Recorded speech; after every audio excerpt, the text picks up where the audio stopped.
क्या बात है समीर जी, कैसे सुस्त हो? तो खाना भी आ गया घर से। और टाइम हो गया, खाया नहीं क्या? टाइम हो गया। आलू मटर प्याज की गरम आगे बाबूजी। ये देखिए गर्मा गर्म आलू मटर प्याज वाली कचौरियाँ जो ही ग्राहक आ रहे हैं गर्मा गर्म तैयार होके आ रही है।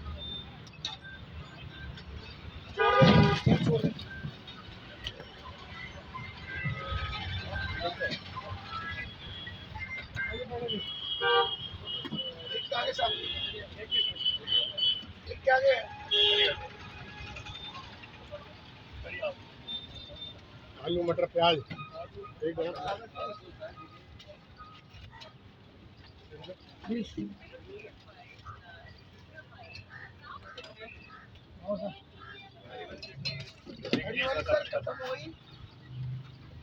है।